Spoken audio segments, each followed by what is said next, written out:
La première question est toujours la plus difficile. Une fois qu'elle est posée après, ça va tout seul. Voilà, bonjour, rebonjour, merci pour l'intervention. En fait, j'ai une question à poser plus particulièrement à Monsieur Florian Boutière, mais aussi par rapport à tout ce qui a été dit cette matinée. Vous parlez souvent de méthodes scientifiques, de zététique, et aussi il y a une ou deux fois le mot démarche qui a été cité. Selon vous, c'est quoi clairement la différence entre une démarche scientifique et une méthode scientifique ? Ça devient pointu dès le début. J'ai envie de dire, la méthode, c'est quelque chose que tu peux...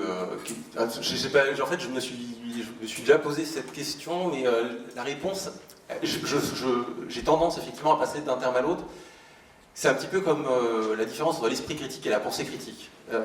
Il y en a une, j'ai l'impression que la méthode, c'est vraiment quelque chose que tu suis à la lettre, où tu coches des cases, et la démarche, c'est peut-être un peu plus brouillon, mais tu arrives quand même aux mêmes conclusions. Il y en a une que j'associe plus à une démarche intellectuelle, à une façon d'envisager les choses, et qui peut peut-être intégrer justement des outils pour aiguiser ta curiosité.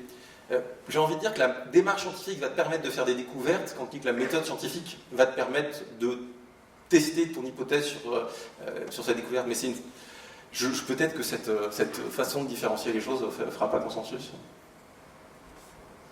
Ouais, je pense que tu as un petit peu raison, effectivement. Là.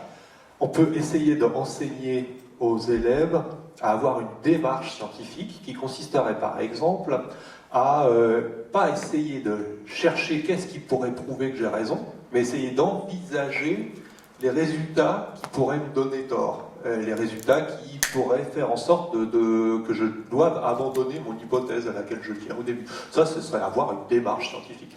Et c'est différent de la méthode scientifique où là, effectivement, il faut des statistiques, il faut faire un double aveugle, il faut faire des échantillons. Si on peut déjà enseigner la démarche, c'est déjà pas mal. Oui, si effectivement, c'est l'exemple que je donnais. Est-ce qu'il n'y a pas une explication plus triviale à ce que vous observez? Est-ce que vous voulez pas? C'est une pensée générale. Est-ce qu'il n'y a pas une autre façon d'expliquer ce que vous observez? Déjà en ouvrant le champ des hypothèses. Mais après, une fois qu'on a ouvert son champ des possibles et qu'on a listé des hypothèses alternatives qu'on a envie de tester, on va essayer de confronter notre hypothèse à l'hypothèse la plus plausible. Puis on va voir laquelle gagne quand on fait la compétition. L'hypothèse, je reprends toujours le même exemple, que mon médicament marche et qu'il a une efficacité, je le teste en compétition avec une hypothèse triviale, c'est que si ça se trouve, c'est juste l'évolution naturelle de la maladie. Donc voilà, cette démarche de dire ça va être quoi l'hypothèse qu'on va tester par défaut, l'hypothèse qu'on va garder si on ne conclut pas, fait partie de la démarche. Une fois que mettre en œuvre ce protocole, ça sera la méthode. Je peux te poser une question à Florian?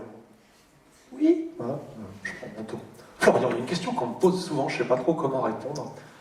Toi, tu défends la méthode scientifique, mais est-ce qu'il existe d'autres méthodes pour accéder à la vérité, autres que la méthode scientifique? Il y a plein de façons de faire des découvertes. Il y a des gens qui, par le rêve, ont des intuitions. Ça se trouve, ce que je vous ai dit tout à l'heure, à propos de la Mirabelle, ça marche, quoi. Et ça se trouve, voilà, j'ai mis le doigt sur la vérité sans le savoir. Mais la question, c'est comment est-ce que je mets à l'épreuve ce savoir? Sur tout ce qui est reproductible, sur tous les phénomènes qui sont récurrents, et si chaque jour, si on m'affirme que quand je lâche des objets, ils tombent vers le bas, s'il n'y a rien pour les empêcher, en tout cas sur Terre, c'est vrai, c'est quelque chose que je peux reproduire, donc je peux mettre à l'épreuve. Je pense que la méthode scientifique, ce sera celle la plus efficace. Alors par exemple, si j'ai la conviction, l'intime conviction que mon chien c'est le plus beau du monde, c'est peut-être vrai, mais ça va être du domaine du ressenti, puis peut-être que le mettre à l'épreuve, ça peut me mettre en danger intellectuel. Est-ce que c'est nécessaire d'utiliser cette méthode à tout bout de champ? Non. Est-ce qu'il y a plein de situations où elle n'est pas pertinente? Des phénomènes non reproductibles, probablement qu'il y en a beaucoup où ça ne va pas être utile. Et puis, je ne sais pas, moi, il y a des choses qui vont nous créer un faisceau de présomption en faveur de ce qui est vrai. On va avoir plein d'indices qui vont nous donner des pistes, mais si on utilise uniquement des stratégies apparentées à la méthode scientifique, peut-être que ça ne nous suffira pas pour conclure. Et puis voilà, même si on doit prendre des décisions collectives, je ne sais pas si on va dire ce qui est vrai, mais qu'est-ce qui est le plus juste? Est-ce que, voilà, si demain, une étude scientifique montre que les roux sont 10% plus intelligents que le reste de la population, qu'est-ce qu'on fait?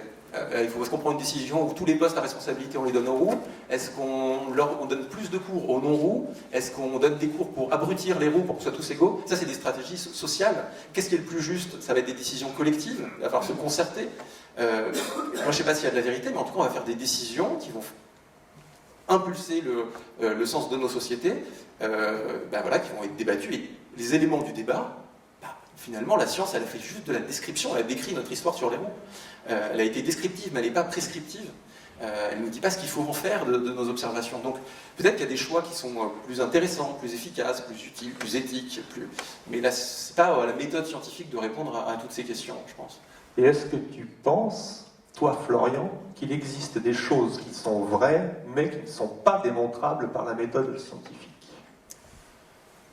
Alors moi, mon opinion personnelle n'a pas vraiment d'importance, hein. Tout le monde a une opinion. Il est très probable qu'il existe, je ne sais pas, quelque chose, je ne sais pas, une planète cubique, quelque part. Enfin, très probable, très improbable, je ne sais pas. Elle existe peut-être. Peut-être une planète, peut-être qu'il existe une planète où tous les habitants sont des écureuils bleus à pois jaunes qui chantent tous en italien. Peut-être que ça existe. Le truc, c'est que comme elle est très très très très loin, je ne la verrai jamais. Donc peut-être qu'il y a des choses qui existent de cet ordre-là. Alors, il y a peut-être des raisons, et en réfléchissant d'un point de vue évolutif, vous me faire dire, c'est très peu probable quand même, et puis une planète cubique, c'est comme... Non, en fait, c'est pas probable. Mais ça existe peut-être, j'y ai juste pas accès. Mais voilà, il y a des choses qui sont arrivées, un événement, et on peut pas le reproduire, on peut pas le tester. Je sais pas ce qui s'est passé. Voilà, si je rentre dans une pièce et que je vois qu'il y a un cadavre au milieu de la pièce, et que la personne a fait le crime parfait, on ne pourra pas prouver, il n'y aura aucune méthode scientifique qui nous prouvera que c'est vrai, cette personne est morte, elle a bien été tuée, il y a bien un meurtrier qui existe quelque part dans l'absolu. Donc oui, il y a plein de choses qui ne sont pas accessibles, mais c'est pas grave, la méthode scientifique, elle va, pour toutes les choses qui sont reproductible. Alors on va pas dire. Alors ça serait bien que les gens essayent encore de tuer des gens pour qu'on essaie de trouver une méthode d'analyse. Dans cette pièce-là, ça serait bien qu'on ne fera pas ça. Il y a des études sur des populations, la toxicité d'un produit. La meilleure façon de tester la toxicité d'un produit, c'est par exemple, le téléphone portable est-il fondamentalement dangereux? A-t-il un effet même microscopique sur le développement des cancers? La meilleure méthode scientifique, si on dit à la moitié de la population tire aléatoirement, vous utilisez votre téléphone en permanence, vous laissez allumer comme ça pendant 10 ans, et à l'autre moitié, vous n'utilisez plus de téléphone. C'est interdit. Comme ça, on a vraiment un moyen de comparer. La méthode nous permettrait de le trouver, mais en fait, on ne le fera pas. Peut-être qu'en vrai, c'est vrai. Donc, la méthode scientifique n'est pas toujours un outil opérationnel, un outil pertinent, un outil déployable. Donc, on va utiliser d'autres choses pour répondre. Et peut-être que le téléphone a un effet pouillème, qui est vrai dans l'absolu, mais comme on ne peut pas le détecter éthiquement, ou que même, en fait, il ne faut pas suivre les gens pendant 10 ans, il faut les suivre pendant 11. On n'a pas pensé à ça. Donc oui, il y a des choses qui ne sont pas testables, et la démarche scientifique impose de se poser aussi la question, est-ce que ma méthode, j'ai le droit de l'appliquer? Enfin, c'est aussi une culture autour de ça. Tu penses qu'on devrait tracer le contour exact du champ d'application de la méthode sans négliger toutes les zones où cette méthode n'est pas applicable? Peut-être que la défiance envers la science, à la population, elle vient du fait qu'on prétend un peu trop qu'on peut tout découvrir, qu'on peut tout prouver, que ça s'applique partout en négligeant les sujets qui ne sont pas investigables par la science. Est-ce qu'il faut mettre en avant les défauts de la méthode, ou au moins les endroits où elle ne peut pas être appliquée? Alors moi, par défaut, je pense qu'il faut déjà définir. C'est pour ça que je dis qu'il faut définir la science et dire, c'est quoi pour vous la science? C'est mon téléphone portable? Non, c'est les OGM. Non, si on dit, ok, ça c'est ta définition, moi j'en emploie une autre, il faut peut-être employer un autre mot. Voilà, pour ce que tu avais dit en faisant la distinction entre la technologie, entre la communauté des chercheurs, qui la science, entre les théories scientifiques, qui ne sont pas vraiment la science, et puis la méthode scientifique qui est encore... Dans mon bouquin, je triche, je fais un chapitre entier où je ne parle pas de la méthode scientifique, parce que le mot science, déjà, il est tellement chargé qu'il fait peur. Je parle de méthode, une méthode sensiblement efficace, super efficace, quoi que ce soit, puis comme c'est trop long, c'est la méthode S pour super efficace. Et en fait, je vous ai berné, je voulais juste dire méthode scientifique, mais je voulais vous prendre en traite pour pas... Ah mon Dieu, la science, les bombes, les trucs qui font mal. Et donc, déjà, si tu fais comprendre aux gens que il y a un des trucs qu'on appelle science, c'est ça, peut-être qu'il faut l'appeler autre chose, il faut peut-être l'appeler Blux. Le Blux, ce qu'on appelle, et à partir du moment où vous emploierez le mot Blux, et la société emploiera le mot Blux pour dire méthode scientifique, qui est différente de science et ses applications. Pas un très joli mot étymologiquement, je ne sais pas d'où ça vient. Et ensuite, une fois que tu as fait ça, tu peux passer à la science. Vu que c'est ça ses prétentions, vu que c'est ça ses champs d'application, elle peut tester que ce qui est testable. Enfin, voilà, jolie tautologie, mais eh ben, les gens diront, ah ouais, donc en fait, Dieu, la science, ça va être quelque chose à dire dessus? Bah, sur son existence, non. Par contre, si vous dites Dieu a fait en sorte que tous les animaux de la mer ne sont pas des mammifères et que vous trouvez un dauphin, bah, ça, cette affirmation qui est prétendument, qui est écrite dans votre bouquin, hein, bah, c'est celle-là que vous avez testé quelque chose, mais l'existence d'un truc que tu ne peux pas tester, non. Et donc tu peux dire la science, c'est pas son objet. Dans notre association, il y a plein de gens qui viennent nous voir en nous disant « Aidez-nous à mettre en évidence l'existence de notre truc à nous, là, je sais pas, nous, notre truc, c'est qu'il existe une licorne ici dans cette pièce, mais elle est immatérielle. Elle est invisible. Elle est inodore. Là, je sais pas trop quoi répondre. C'est typiquement le genre de truc où, effectivement, on ne peut pas aider la personne. C'est une affirmation qui appartient au domaine de la croyance. Et du coup, bah, tu as le droit de croire à cette licorne. Moi, ça me convient.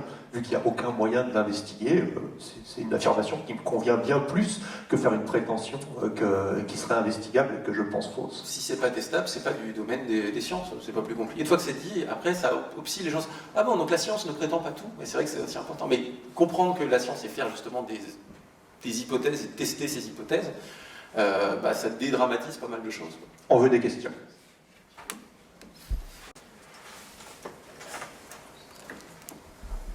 Bonjour, mon nom est Patrick Vanet, je suis président du Conseil supérieur de l'éducation VIA.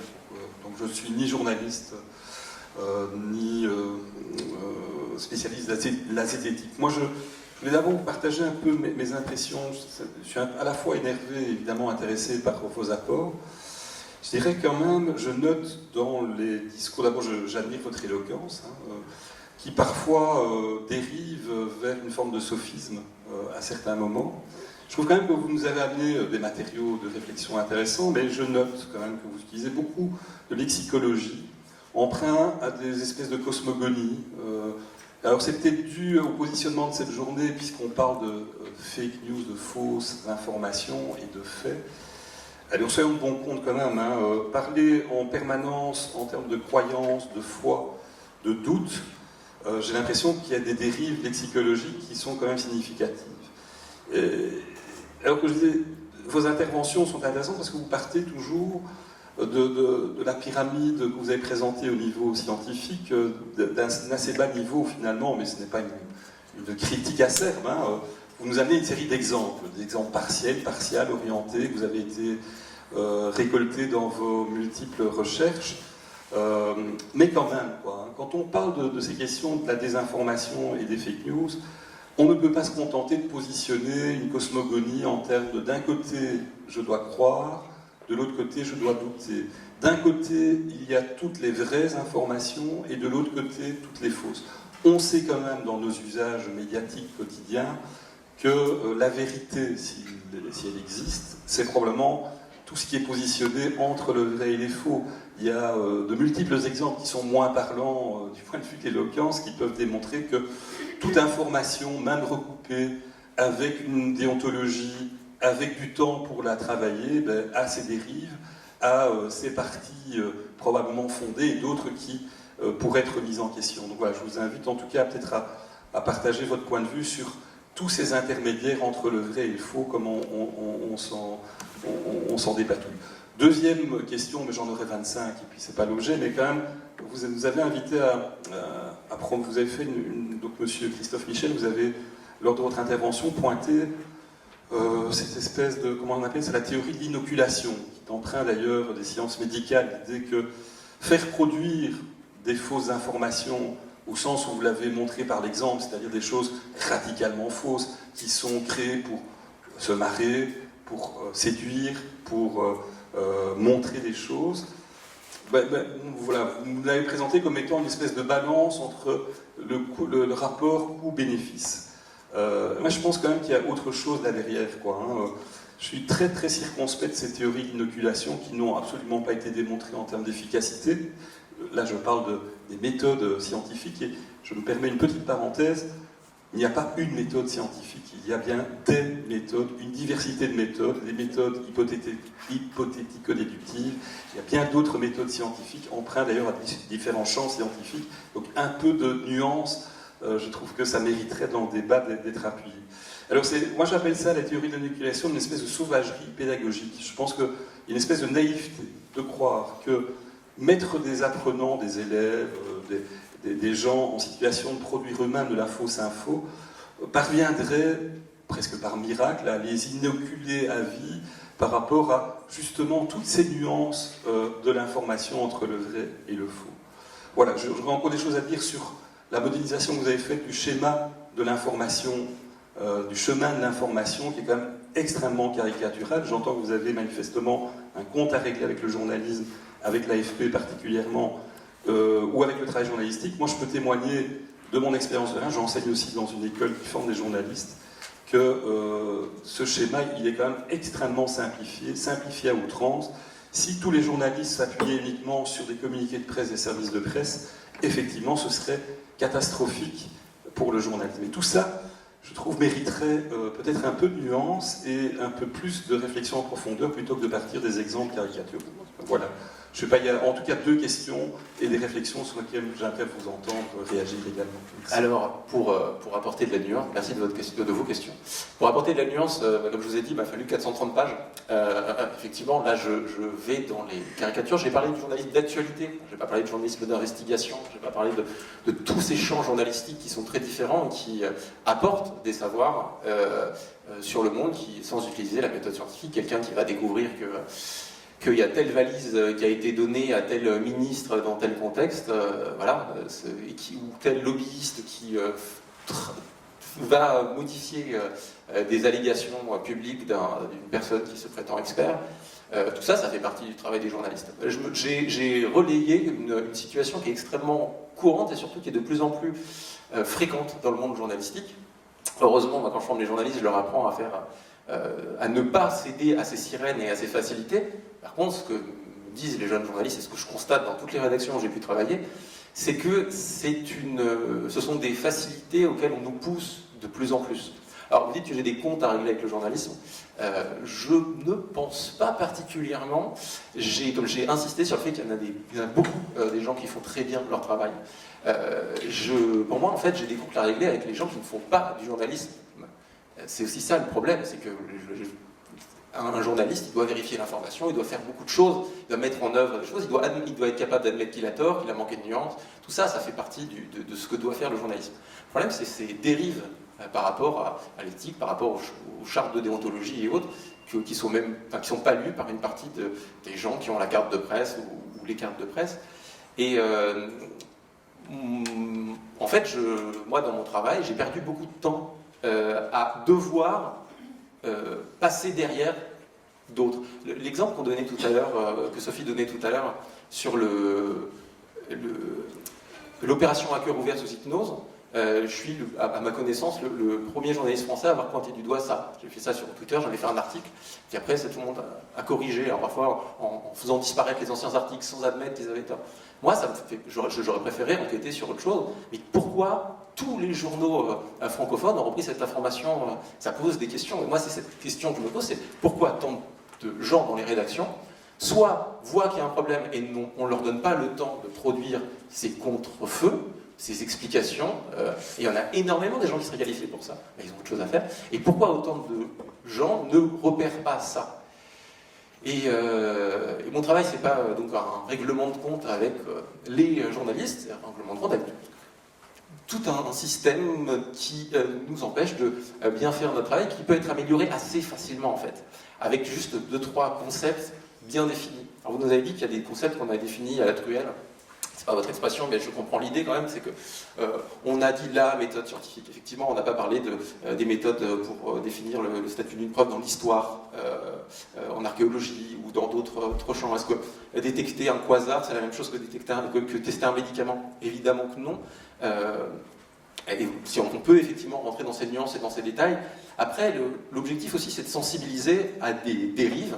Et donc, quand on sensibilise à des dérives, on montre des situations caricaturales.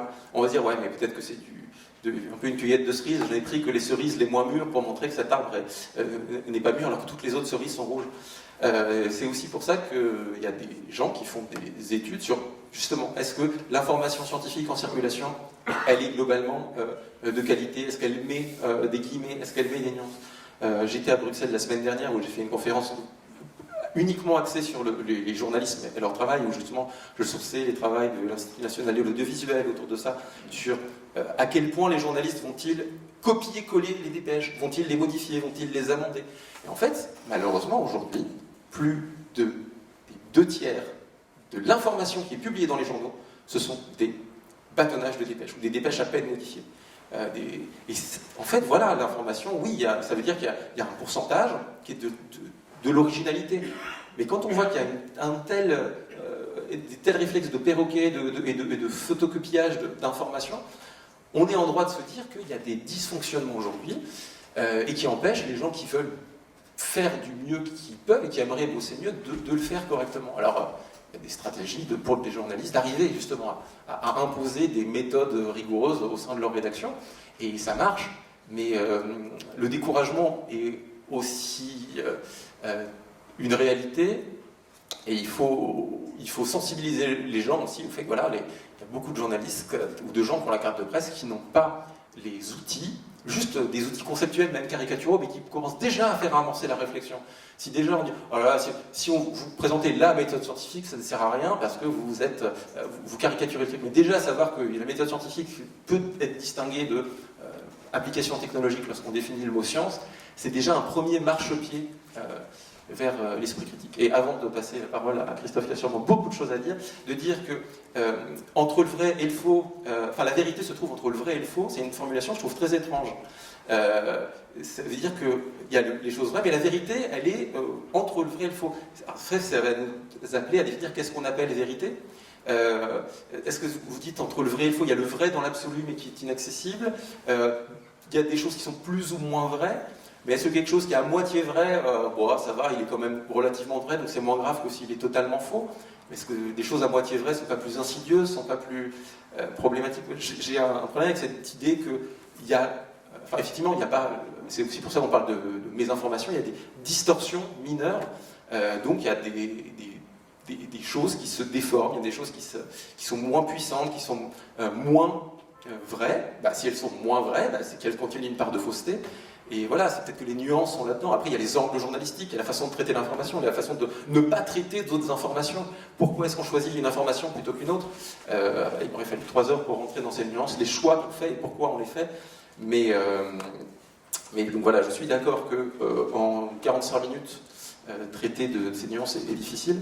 Je ne suis pas sûr que de dire que la vérité se trouve entre le vrai et le faux est une bonne façon de... Non, en tout cas, c'est un sujet fascinant qui, moi, m'interroge beaucoup, et je suis assez d'accord avec vous sur le côté néfaste de laisser entendre qu'il y aurait des infos qui seraient vraies et des infos qui seraient fausses, et de faire le tri entre les deux.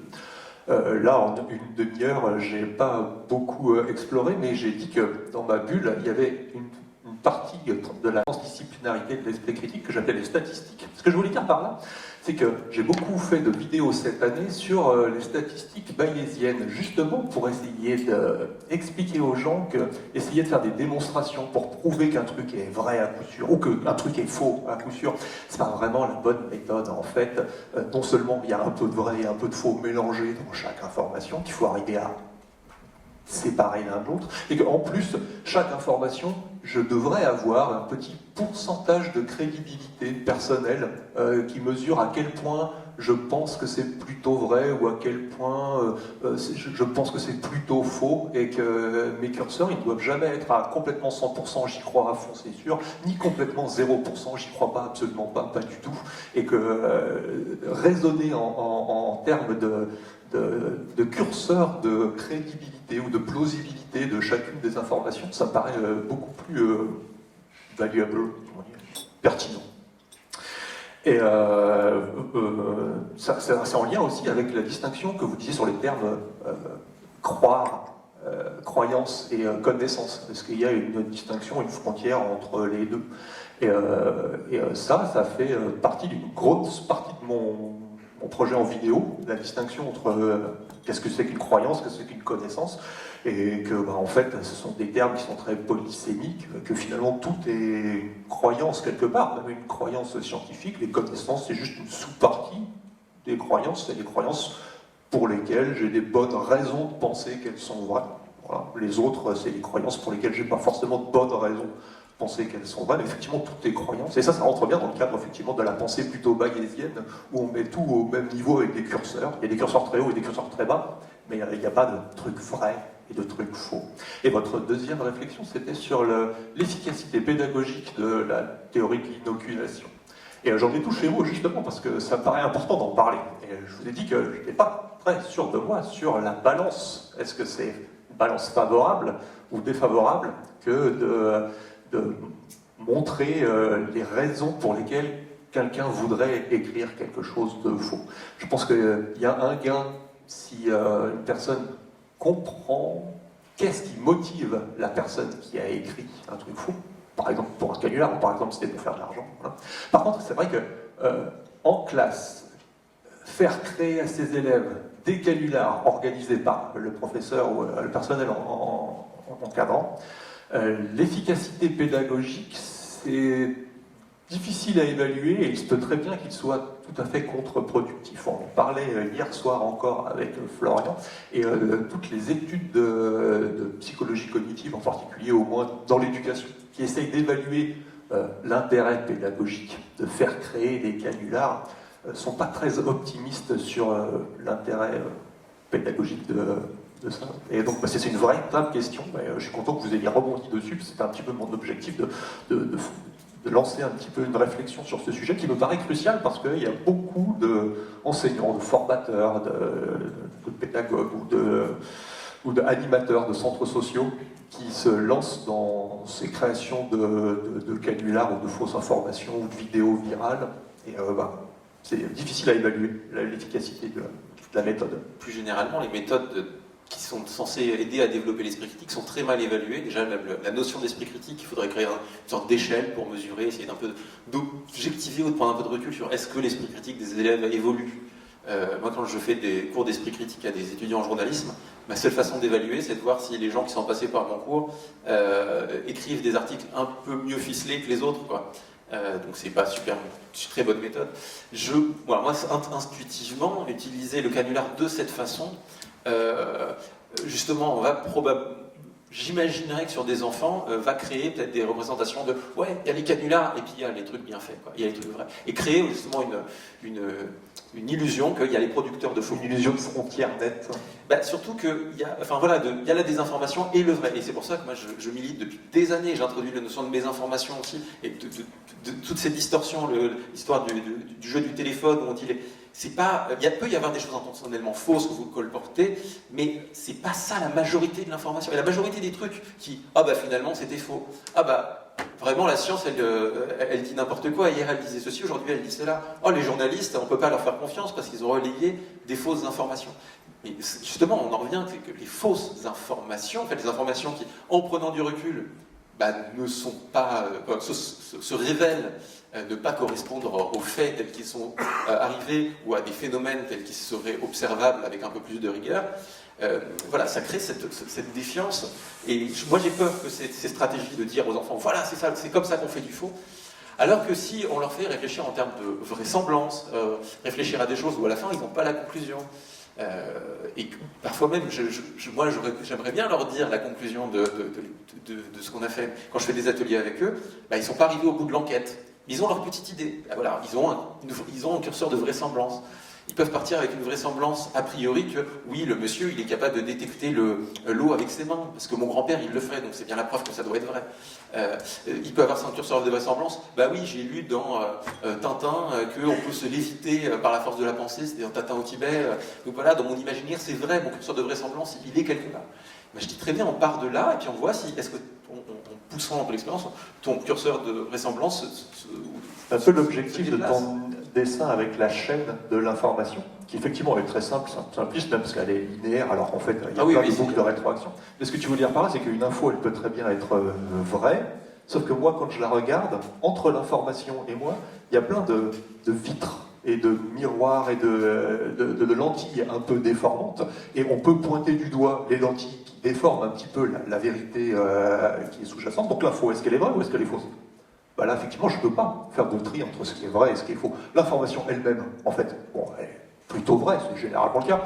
Mais on peut quand même vouloir pointer du doigt les maillons de la chaîne qui donnent une vision biaisée ou un angle un peu partial ou une vision déformée de la réalité. Et on peut pointer les défauts des dépêches AFP, par exemple, sans avoir à trier entre les choses vraies et les choses fausses. C'est juste en mesurant le taux de déformation de chacune de ces petites lentilles intermédiaires. Et le risque que ça arrive, en fait, c'est je pense que l'immense majorité des dépêches AFP non scientifiques sont valides et contiennent des choses vérifiées scrupuleusement. J'ai constaté que les dépêches AFP contenant des informations à caractère médical, signées par certains journalistes, contiennent de très nombreuses erreurs récurrentes à chaque fois. Et comprendre comment ça vient, c'est pas jeter, comme on dit, le bébé avec l'eau du bain, c'est juste se dire, ok, donc ça arrive, que quand je vois ces informations à caractère scientifique, je sais qu'il faut que je sois un tout petit peu plus vigilant. Et puis, ça se trouve, le journaliste va commettre une petite, je sais pas le mot erreur, mais voilà, va manquer de vigilance, je sais pas, une fois sur 10. Ok, je vais considérer que les fois sur 10, elles sont tout le temps, comme ça, à chaque fois, je suis agréablement surpris. Mais voilà, de garder à l'esprit que ça peut arriver, évite à un moment de colporter quand, voilà, sur des choses à fort enjeu, des déclarations de « on a découvert un vaccin au sida », des chercheurs, bon, là, ça va changer, ça va avoir beaucoup de conséquences. C'est à la fin que je dis, les choses qui importent, les choses qui nous enthousiasment parce qu'elles pourraient changer notre vie, c'est là-dessus où ici, il faut faire vachement attention à notre curseur de vraisemblance, quoi. Et notre curseur d'enthousiasme, c'est aussi des choses qu'on doit mettre. C'est un peu le sens aussi de mon infographie où j'ai placé tous les articles un petit peu déformés avec les petites flèches bleues.